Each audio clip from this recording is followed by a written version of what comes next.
안녕하세요. 이번 영상에서는 대한과학에 대해서 알아보려고 합니다. 코스닥에 등록되어 있고 131220입니다. 이 종목이 주목받는 이유는 많은 분들이 아실 텐데요. 일종의 코로나 관련주이긴 한데 다른 것보다 백신을 냉동해서 보관하는 초저온 냉동 기술 관련으로 인해 대한과학은 물론 일신바이오가 엄청난 주목을 받았습니다. 지난번에 일신바이오에 대해서 한번 알아봤으니까 이번에는 대한과학에 대해 알아보도록 하죠. 먼저 숫자부터 보고 가도록 하죠. 매출이 크진 않지만 성장하고 있는 모습을 확인할 수 있는데요. 2년 사이 매출 성장 상태로 보자면 꽤나 높은 성장을 하고 있었는데 다만 이익 같은 경우에는 같은 흐름이라고 보기에는 어려웠습니다. 당기순이익 역시도 2018년이 가장 높았던 것을 확인할 수 있는데요. 하지만 어쨌거나 매출의 증가와 마찬가지로 영업이익도 흑자를 꾸준하게 기록하고 있었는데 2020년 반기까지 보더라도 전년 동기 매출이 많이 상승한 것에 더해 이익 역시도 많이 상승해 있는 것을 확인할 수 있는데요. 이 같은 대한과학에 대해서 좀 더 자세히 알아보도록 하죠. 먼저 회사의 개요를 보게 되면 연구나 실험에 사용되는 연구용 실험기기를 제조하고 유통하는 것이 주요 사업이라고 밝히고 있는데요. 자체적으로는 국내 최대의 실험기기 종합서비스 기업이라고 밝히고 있습니다. 실제로 관련한 자회사를 보게 되면 모두 다 연구용 실험기기의 도소매 혹은 전자상거래 업체임을 알 수가 있는데요. 한국뿐만이 아니라 중국이나 베트남에도 진출해 있는 것을 확인할 수 있습니다. 하지만 이것만 가지고는 코로나 관련 종목으로 내용을 확인하기는 어려운 부분이 있었죠. 사업의 내용을 보게 되면 코로나 관련 내용을 추정할 수 있는 부분이 있었는데 여기에 경쟁 분야를 다양하게 제시하고 있었는데 초저온 냉동고 관련해서 일신바이오베이스를 경쟁 업체로 제시하고 있었습니다. 바로 이 부분이 코로나19와 코로나와 관련된 부분이라고 볼 수 있는데요. 그 외에도 다양한 제품을 생산하고 있기 때문에 각 분야에 맞는 경쟁사를 제시하고 있습니다. 정말 다양한 제작품을 제작하거나 유통하고 있는 것으로 보입니다. 이와 함께 가볍게 시장의 상황을 보게 되면 미국 업체가 1, 2위를 차지하고 있는데 1위를 차지하고 있는 업체가 세계 시장의 45%를 점유하고 있고 2위 역시도 전 세계 시장에서 12%를 차지하고 있다고 합니다. 그러니까 1위와 2위를 더하게 되면 전체 시장의 67%가 두 업체에 대해서 점유되고 있는 것이죠. 다만 점유하고 있는 시장을 보게 되면 미국 시장의 80%, 서유럽 시장의 60% 이상을 이들이 점유하고 있을 뿐 아시아나 중동, 아프리카, 러시아, 중남미 지역 등은 아직 이 두 기업이 글로벌 판매망을 갖추지 못하고 있는 상황으로 보입니다. 그렇기 때문에 각 지역에서 다양한 업체들이 경쟁을 하고 있고 그 중에 하나가 대한과학이 아닌가 싶습니다. 물론 일신바이오베이스도 여기 포함되어서 경쟁을 하고 있다고 볼 수 있겠죠. 경쟁 분야를 통해서 대한과학이 실제적으로 진출해 있는 분야를 볼 수 있는데 유통을 하고 있기도 하고 제조를 하고 있기도 합니다. 유통을 하고 있는 것을 보게 되면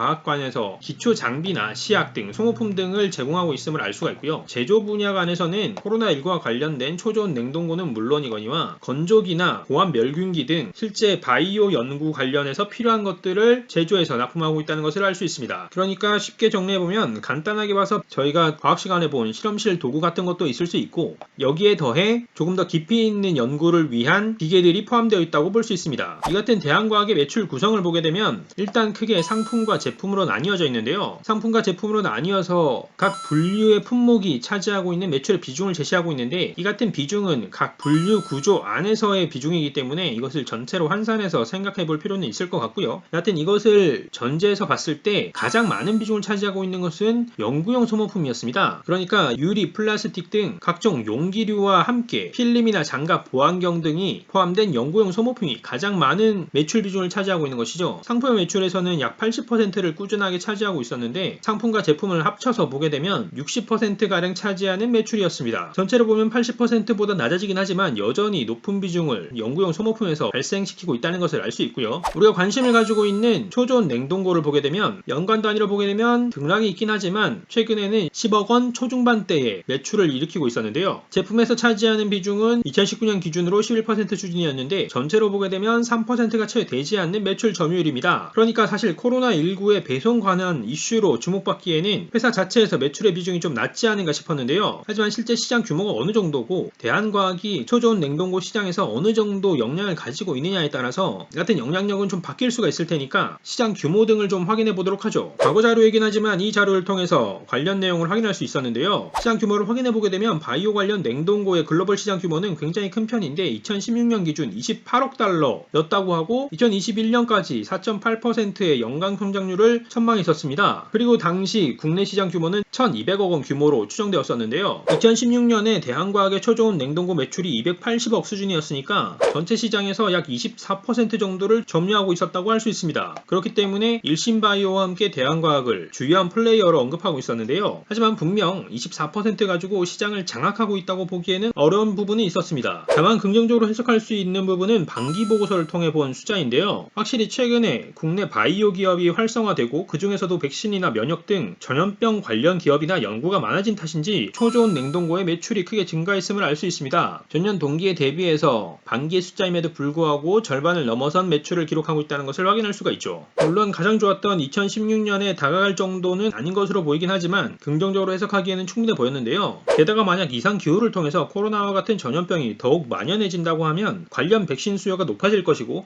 백신을 위한 초저온 냉동고 등이 많이 필요해지게 될 것임은 분명해 보입니다. 물론 이런 상황이 도래하지 않는 것 자체가 좋긴 하지만 도래하더라도 정신을 바짝 차리면 금융시장에는 기회가 있다는 것이죠. 이렇게 봤을 때 초저온 냉동고 자체가 대한가게의 기회가 될 수는 있지만 현재 기준으로 봤을 때는 제한적 수준의 영향력으로 보이긴 했는데 어쨌거나 대한과학 자체에 대해서도 좀 더 이해하고 가도록 하죠. 매출 구성에서 연구용 소모품이 비중이 높다는 것을 살펴보고 갔는데 그 외에 높은 것으로 보자면 가열 혼합기나 건조 배양기 등이 제품 중에는 주요한 매출을 일으키고 있었고요. 실험기기 세척을 위한 고압 멸균기 역시도 매출을 일으키고 있었습니다. 이 같은 기기들을 제조해서 납품하고 있기 때문에 기술력에 관해서도 궁금해졌는데요. 기술력에 관해서 확인해보고 싶었는데 최근 특허를 보았을 때는 딱히 관련된 연구활동의 결과를 확인하기는 어려웠습니다. 특허 이외의 활동을 보더라도 개별적인 연구활동이었을 뿐 정부의 과제를 수행한다거나 뭔가 연구활동이 기업활동에서 중점적이다라는 인상을 갖기는 어려웠는데요. 하지만 이 같은 연구활동과 다르게 영업조직은 탄탄해 보였습니다. 판로별로 명확하게 담당 인원이 제시가 되어 있었고 국내뿐 아니라 해외 역시도 관리하고 있음을 알 수가 있었습니다. 실제 매출 구성을 보게 되면 내수 자체가 높은 구성을 차지하고 있는 것이 맞고 여기에 더해 내수가 높은 상승률을 보이고 있기도 하지만 수출 역시도 지난 2년 사이에 15% 이상 상승하면서 높은 상승세를 보여주고 있었습니다. 그러니까 엄청난 기술력을 바탕으로 한다기보다는 영업력을 바탕으로 하는 기업이 아닐까 생각이 들었었는데요. 이 같은 대한과학의 숫자를 좀 더 자세히 살펴보도록 하죠. 앞에서 확인한 바대로 매출은 높은 상승세에 있습니다. 매출이 매년 10% 이상씩 상승하고 있었는데요. 다만 원가율을 보게 되면 70% 초반대의 매출 원가율에다가 조금씩 이 수치가 지속적으로 상승하고 있다는 것을 알 수 있었습니다. 워낙 다양한 제품을 다루는 데다 제조와 유통을 모두 하기 때문에 특정 형태나 제품으로 인해 원가율이 바뀐다고 추정하기에는 외부 자료로는 한계가 있다는 점이 좀 아쉬웠고요. 매출 원가는 상승 중에 있었지만 판관비의 경우에는 매출액 대비로 봤을 때 조금 낮아졌는데 2017년 24% 수준에서 21% 수준으로 낮춰져서 관리가 되고 있었습니다. 다만 18년 대비 19년은 판관비가 늘었는데 늘어난 계정을 보게 되면 지급 수수료와 함께 급여가 크게 늘어난 것을 확인할 수 있었고요. 매출이 늘긴 했지만 원가율은 나빠졌고 판관비의 경우에는 18년 대비 19년이 높아졌기 때문에 영업이익은 18년 대비 19년 숫자도 나빠졌고 영업이익률 자체도 3개년 중에 가장 낮은 3.99%의 영업이익률을 기록했습니다. 영업활동 그러니까 판매에 관해서는 열심히 촉진을 하면서 실제 수익률 자체는 놓치고 있는 것 아닌가 싶은 생각이 들었고요. 하지만 영업 외활동에서는 긍정적이었는데 금융활동에서도 기타활동에서도 18년 19년 지속적으로 흑자를 기록하고 있었습니다. 기타활동부터 보게 되면 기타 수익의 경우에는 자비익과 외환차익이 꾸준하게 높게 기록되면서 흑자를 기록했다는 것을 알 수 있었고요. 금융수익의 경우에는 이자 수익이 높아서 흑자를 기록하고 있었던 것으로 확인되었습니다. 이같이 영업 외활동이 긍정적으로 모습을 보여줬기 때문에 단기순이익의 경우에는 법인세 차감 후에도 크게 손상되지 않은 단기순이익 금액을 기록할 수 있었습니다. 그렇다면 이어서 재무상태표도 살펴보기로 하죠. 일단 자산은 증가 추세입니다. 이익도 나고 하니까 흐름 자체로는 자연스럽다고 할 수 있겠는데요. 자산의 증가에 영향을 끼친 계정을 보게 되면 재고자산의 증가와 함께 유형자산의 증가가 눈에 띄었는데요. 매출의 증가에 따른 영향을 재고자산의 증가로 보여주는 것으로 보이고요. 유형자산의 경우에는 2019년을 봤을 때 토지자산의 재평가로 20억이 늘어나는 등 일상적 수준의 활동에서 조금 늘어난 것일 뿐 특별한 투자 활동이 있었다고 보이기는 어려워 보였습니다. 이어서 부채도 보게 되면 부채 역시도 조금 늘었는데 금액이 크진 않지만 단기 차입금이 늘었던 것이 눈에 띄었고요. 그 외 부채 증가에 주로 영향을 끼쳤던 것은 매입 채무였습니다. 특별히 투자 활동을 적극적으로 하지는 않았기 때문에 부채 비율의 경우에는 안정적 수준을 유지하고 있었는데요. 코로나 시대에 매출이 늘어나고 있는 시점의 실적은 어떤지 살펴보도록 하죠. 먼저 재무 상태부터 확인해보게 되면 자산이 소폭 증가하긴 했는데 연간 보고서의 방향과 마찬가지로 재고자산이 늘어난 것을 확인할 수가 있고요. 부채 역시 소폭 증가했는데 크게 눈에 띄는 부분은 없었고 자본에서도 크게 눈에 띄는 부분은 없었습니다. 이어서 손익을 보게 되면 매출이 사업보고서에 이어 계속 증가하고 있는데 누적 그러니까 반기 단위로 봤을 때는 12% 정도 성장했고 분기 기준으로는 16%나 성장했습니다. 2분기의 성장세가 더 가팔랐다고 볼 수가 있을 것 같고요. 이같이 매출이 증가하는 것이 사업보고서의 연장이라고 한다면 매출 원가율이 높아진 건 역시도 사업보고서의 연장과 마찬가지였습니다. 특히 2분기의 원가율이 더 높았고요. 하지만 다행스러운 것은 매출 증가 폭이 워낙 컸기 때문에 매출 총이익은 원가율이 나빠졌음에도 불구하고 긍정적으로 흘러가고 있는 모습을 확인할 수 있습니다. 이어서 판관비 역시도 역시도 사업보고서와 마찬가지의 흐름을 가져가고 있었는데요. 매출액 대비 판관비 비율은 감소 추세였는데 2분기에는 17% 수준까지 떨어졌습니다. 덕분에 영업이익률 같은 경우에는 누적 기준으로 5%대로 높아졌고 영업이익 자체도 늘어난 것을 확인할 수 있습니다. 영업 외 활동에서도 꾸준하게 흑자를 이어가는 상황이 지속되고 있었고요. 덕분에 당기순이익은 반기 기준으로 13억의 당기순이익을 기록할 수 있었습니다. 지금까지를 정리해보게 되면 대한과학이 코로나19 관련이라고 하기에는 초저온 냉동고라는 실제 매출이 있긴 했지만 이것이 실제 매출에서 얼마나 영향을 받을지에 대해서는 확단하기 어려운 부분이 있었는데요. 다만 단순히 코로나19만 바라볼 게 아니라 최근 바이오 기업의 상장이 많아지는 것처럼 실제 전염병에 관한 연구